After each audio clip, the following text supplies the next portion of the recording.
Hello and welcome to the Wellness Connection podcast with Fiona Kane. I'm your host, Fiona Kane. Today I'm going to talk to you about gluten and about celiac disease and non-celiac gluten sensitivity. Gluten issues are something I see a lot of with my clients. I work with a lot of people with these issues. So I thought I'd just give you a bit of a basic rundown so you know a little bit more about it. So, for starters, gluten is a rubbery elastic protein and it's found in certain grains. So it's found in things like wheat, which includes other forms of wheat like durum and semolina and spelt. It's also in barley and rye, triticale, if that's how you say it. I'm not quite sure how you say that one actually. And it can be in oats as well, more because of cross-contamination as opposed to it actually being within the oat. But a lot of the same equipment is used in sort of harvesting and that kind of thing. So there's often a cross-contamination with oats. There is also actually some other, like many grains have a similar protein to gluten. So a lot of people who react to gluten may actually react to other grains that don't contain gluten as well. So gluten, it might be the main one, and some people, if they just take those gluten-containing grains out of their diet, they do better, a whole lot better. But some people are reactive to some other grains, even ones that are actually gluten-free because they've still got quite similar proteins in them. But anyway, I'll tell you a little bit about look, celiac disease is it's an autoimmune disease, and it's an autoimmune disease of the small intestine. And what it does is it's a permanent immune reaction to dietary gluten. So it's not something that gets better or goes away. You have it for life, unfortunately. At this point in time, they haven't come up with any way of curing celiac disease. And it causes the lining of the small intestine to become inflamed and damaged. Now, you've got these little villi and microvilli, they're little finger-like projections that are on the wall of the small intestine. And what happens is one of their jobs is to help to protect the gut wall, to help to digest food, and they are also involved in basically absorbing, digesting food and nutrients. And what happens though with celiac disease is they can become blunted and shortened and have a flat appearance. It almost looks like someone's gone through the lawnmower and just removed that those villi and microvilli. And what, of course, that means is it means a few things. One, it means that you are likely to start to develop nutrient deficiencies because their job is to break down the food and absorb the nutrients. The other thing, though, is you're likely to develop leaky gut syndrome and essentially have all sorts of things from your intestine go across into the bloodstream. So your immune system is going to be really reactive, and you sort of will get that leaky gut syndrome and generally feel unwell. Besides the fact that some people, like celiac disease, can vary quite a lot. Some people get very severe symptoms to the point where they're hospitalized by eating some gluten, and other people it's quite mild. Now, one of the common symptoms that I see for celiac disease and also non-celiac gluten sensitivity, I'll get there in a moment to explain that one. But a really common one that I see is it's a vitamin A deficiency. But what you see with a vitamin A deficiency, a sort of very visual thing you see, is that kind of chicken skin. So there's those little tiny red sort of pimples almost, and it's quite common on the forearms. So you see them on the arms. That's where I got them, and it's on both arms. So that's the other thing too. Another common a clue that it could be gluten is that it's mirrored. So whatever you see on one side, whatever rash or whatever issue you see on one side is often on the other, like it's on the other leg or on the other arm, or so it's this mirrored rash that you see. So that's what celiac disease is. So celiac disease is an autoimmune disease, and it is absolutely characterized by this actual damage to these villi and microvilli and ultimately the wall of the intestine. So that can be really nasty for people, and that is very much a very visible and disease which they can diagnose by basically doing a biopsy there in the small intestine. Uh, so the other thing so the other thing I wanted to tell you about was non-celiac gluten sensitivity, which I also see very commonly. So it's essentially it still is an immune response, but it just in most cases it's less severe. Occasionally, I've seen people that not officially celiac but have quite severe responses. But generally speaking, there's no obvious damage to the small intestine, and and often not as severe, but not always. Unfortunately, I've seen it be a little bit all over the place with that. So even if you're not diagnosed with celiac disease, you can have some pretty severe or serious symptoms in regards to gluten. Now, gluten. Some of the other symptoms, and I might just get to this. I'm just checking my notes just to make sure I cover this. But some of the other symptoms you might see in regards to celiac disease or non-celiac gluten sensitivity are things like stomach cramps, gas, abdominal pain, or bloating. Now, for celiac disease, what is really, really common is you're running to the bathroom and loose stools. That's really, really common. For non-celiac gluten sensitivity, it can actually be the opposite. So for some people, it can be constipation.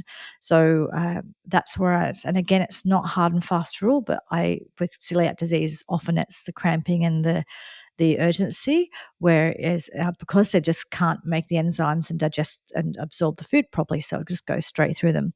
Whereas with that non-celiac gluten sensitivity, it can be that, or it can actually be constipation. So either of those you see. And then when you do have the loose stools, it's kind of those large, bulky, foul stools. So it's just like things aren't being absorbed. There's still food in there. You can also get, fatigue, weakness, being tired, irritable, because you're just not getting those nutrients in, and of course your gut's also very inflamed. You also see nutrient deficiencies. So a really obvious one is iron, a low iron. But like I said, vitamin A as well. You'll see that chicken skin, or maybe your vision will start to be impaired. And you'll particularly see maybe your night vision go first. So if that's the case, you might check to see if you've got celiac disease or non-celiac gluten sensitivity. The other thing that, in some cases, nausea and vomiting, people can see the weight changes. It can be up or down, but with celiac disease, it's often down because things are going straight through you. So you're just not building up your nutrition and getting your nutrients. So you're just sort of losing all of that goodness. The other thing you might see would be things like mouth ulcers or swelling of the mouth and tongue, itchy skin rashes, eczema, like I said, small pimples on upper arms, which actually upper arms, is it? I'm pretty sure when I had it all the way. So I don't think it's just upper arms. I'm pretty sure I had it on my forearms, but I would think it would both, but either of those. And that's the one that's often called chicken skin. The other thing is altered mental alertness, maybe muscle spasms. The altered mental alertness, is something that is good to know about. That one. That's what I get. So I don't have celiac disease, but I have non-celiac gluten sensitivity. And when I have gluten, it makes me just very tired. As I almost explain it like a computer going into sleep mode. So I kind of just get very drowsy and very tired. I have seen people who have severe mood changes, and they will actually get to the point where they are like extreme. Again, I always have to be careful of my language on here, but extreme thoughts, right? So very, very low and extreme thoughts can happen for some people. For me, it's just a general, makes me feel tired and kind of just generally low and low mood, whatever. The other thing is things like joint pains. That's one thing that I get as well. So if I have gluten, I'm more likely to have some joint pain. Sugar does that with me as well. So sugar and gluten will both do that. Could be things like easy bruising, could be anxiety, difficulty with coordination and muscle movements, palpitations, unstable blood sugar levels, so your blood sugar going up and down quite a bit, which all those symptoms I said above, like the mood and everything, will be and being tired and irritable would all be symptoms of that as well. It can certainly affect your teeth and gum health if you're not getting your nutrition, and also what's once someone does have an autoimmune disease, it's not unusual for them to develop other autoimmune diseases, and also because when you have leaky gut syndrome seems to be a trigger for autoimmune diseases. I'm not saying cause is the wrong word, but certainly a trigger. So if you've kind of got this inflammation and this leaky gut syndrome, you're more likely to trigger other autoimmune diseases if you're predisposed to those. If you're genetically predisposed to those, it's not unusual to see others. The other interesting fact is that people who are diagnosed with diabetes, type 1 diabetes, which is also an autoimmune disease, can be diagnosed with celiac disease in that first, I think it's the first 5 years. I'm just checking my notes here. There was a study done on this, but I think it was within the first 5 years of being diagnosed with type 1 diabetes. And so it's also worth kind of just being aware of that, and and being checked for that if you have developed type 1 diabetes. So unfortunately, people who've developed that can be quite at high risk of getting celiac disease. So the two things, here we go. I was looking at this. There was so there was this one year study where they found that 218 out of 546, so that's 40% of subjects within 1 year had, after having been diagnosed with type 1 diabetes, also were diagnosed with celiac disease. It went up to 55% within 2 years and 79% within 5 years. So I don't know, those studies, can't remember the timing, but those studies were a few years ago, so I'm not sure if they've done updates since then, but just have an awareness around that the authors just concluded that in most cases, celiac disease can often be diagnosed within 5 years of a type 1 diabetes diagnosis. And often, for some reason, the symptoms they can be quite asymptomatic, so you cannot have obvious symptoms. So it is worth being screened for that if you are type 1 diabetic, especially in that first few years. So in regards to non-celiac gluten sensitivity, that is something where I have seen, like in my case, I don't seem to be able to tolerate it. I do better without it. Some people, if you do enough healing of someone's gut, and it's best to work with a practitioner like me to do that. But sometimes when you do gut healing, then you can recover and you can start eating gluten again, or you can start eating some gluten again. But sometimes you just can't. It just depends on how severe it is for that person and how they feel. The other thing is that gluten is one of the FODMAP foods. FODMAP foods are all of the carbohydrates that can sit in your large intestine for a long time and cause lots of symptoms and a lot of people who have gut issues and sort of diarrhea and flatulence and bloating and that kind of thing, they remove FODMAP foods and that helps them. And wheat is one of those FODMAP foods. So sometimes you might have an issue with the FODMAPs, which is a sort of a completely different thing, but it can include wheat.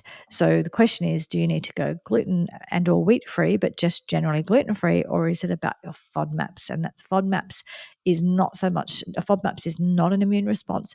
FODMAPs is just some people are genetically not able to have as many of those carbohydrate foods, and the more, if they have too many of, so it's the amount they have and like the amount of different FODMAP foods. So if you're having things like lactose and wheat and certain fruits and that kind of thing, that just might be set off your system, might be too much for you. And if you have less, you can do fine. So FODMAPs is nothing to do with your immune system, and more to do with just how well your digestive system ultimately deals with having a certain level of carbohydrate in there. So it's a different category, but it can look the same. So sometimes you need to work with a practitioner to clarify which one of those is going on for you.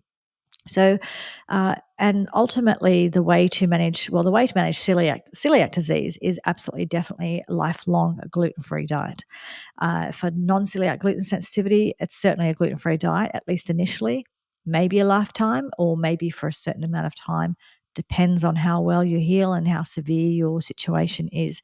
So that's a bit different for everybody. The other thing that's not unusual is for people with celiac disease or gluten issues to also have issues with lactose or dairy. I'm not going to go into the dairy thing in detail in this particular episode because it's a whole other topic on its own. But have an awareness that that's not unusual, and you may need to go dairy free or lactose free for a little while. And there'll be another episode where I talk more about the difference between those two. But yeah, like I said, probably not in this episode. I won't have time. So the other thing that, in regards to going gluten free, and also I was just going to say to you about about sort of diagnosis. If you go on a gluten free diet, then it's hard to get diagnosed after that because specifically to see the damage, for them to see the damage in your gut, you have been eating gluten. So you can certainly go on a gluten-free diet without getting tested, but just be aware for accuracy of the testing, you might need to go back on gluten for a couple of weeks before you get tested. And you can certainly have a blood test to find out if you've got non-celiac gluten sensitivity or if you have the celiac gene. And having the celiac gene doesn't mean you have celiac disease, but it sort of puts you in the category of, okay, we know it can be celiac disease, as opposed to it's definitely not celiac disease. So you can just go to your GP and start with some of that testing, but just have an awareness that the blood tests you will see, but ultimately accurate diagnosis will require that you're eating gluten at the time that you're being tested. Now, in regards to a gluten-free diet, I'll just tell you a little bit about that now as well. Like I said, this is something I do a lot with my clients, so we can certainly help you with that. Excuse me, I just have a sip of water. With a gluten-free diet, the first thing to remember is going on. So what some people do when they go on a gluten-free diet is the first thing they do is walk down the gluten-free aisle of the supermarket and they just grab all the gluten-free junk food. And so they've got the cakes and the biscuits and the this and the that and whatever. And look, I get it, and that's fine that you want to try some of those foods and you want to feel like you're not missing out. But be aware, like a junk food diet is a junk food diet, whether it's gluten-free, whether it's vegan, whether it's this, whether it's that. Junk food is still junk food, right? So a gluten-free diet isn't just walking down the gluten-free aisle and just buying all the junk food in gluten-free. What a gluten-free diet really is largely removing a lot of grains from your diet. And essentially the things that are in essence gluten-free are all fruits and vegetables, all meats and proteins. So whether it's fish or whether it's fish, or I said fish or chicken or beef or whatever, just any animal product is naturally gluten free. And so that would also include things like, as if you tolerate dairy, it would also include things like cheese and milk and also some. And when we're looking at grains is where you've got to be careful. So you've got to look for things like rice is usually okay. Some people can't deal with the protein in rice either, but it's in most cases it's okay. And you would be okay. Again, corn. Some people go okay with corn, some people don't, but they don't contain, neither rice or corn contains gluten. And things like tofu or lentils or chickpeas, all of those things. Essentially, all of those foods are gluten free. Now, what makes them not gluten free is what's done to them. So the foods themselves are naturally gluten free, but they start to contain gluten for several reasons. One is if you're doing any sauces or marinades, right? So anything to do with sauces or marinades. So they often contain gluten. And the gluten's in all of those things because gluten sort of thickens things up, right? So kind of gravies and sauces and things like that, they often use gluten containing things in there to thicken it up, right? So anything to do with a marinade or a sauce, be aware, likely contains gluten. So always check that. The other thing is any sort of coating. So if it's kind of got a beer batter, that means it's usually flour that they're using, or they might be putting breadcrumbs on the thing. So if it's got any kind of batter or breadcrumbs on it, then that contains gluten, unless they've deliberately done some other crumbs like rice crumbs or they've used corn flour or whatever. But generally, always assume it's gluten-containing grains and check with whoever's making it. The other thing is if it's been sort of deep fried, put in a deep fryer.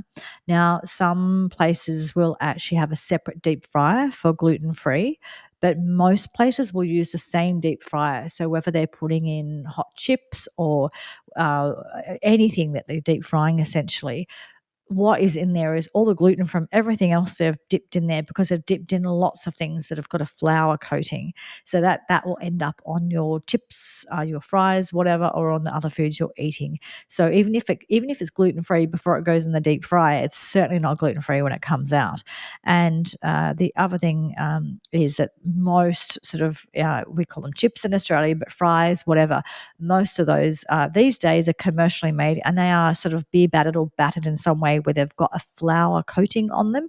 So they've already got, that's wheat. They've already got gluten on them before you put them in the fryer. But if they don't, they will certainly have it after they go in the fryer. Um, and people with celiac disease actually have to be aware of cross contamination. So, someone with non celiac gluten sensitivity might get away with having something that.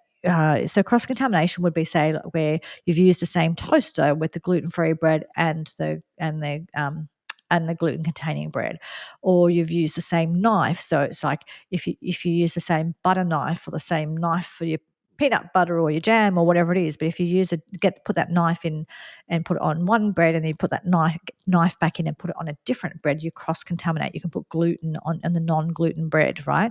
It could be the kitchen itself just by having flour in the air. It could be the bread boards that you use, the cutting boards that you use, or the plates that you use, or just where you store it, that you store it sitting right next to each other. I've been into cafes before where they've got like a gluten-free muffin and a gluten muffin and they're kind of sitting up against each other, right? So for someone with non-celiac gluten sensitivity, that might be fine, but someone with celiac disease, that's usually not fine at all. So with celiac disease, you actually have to have an awareness of the detail of contamination. So a lot of restaurants will say things like low gluten. And when you talk to them, what that actually means is we don't put gluten in it, but we can't guarantee of not being cross contaminated.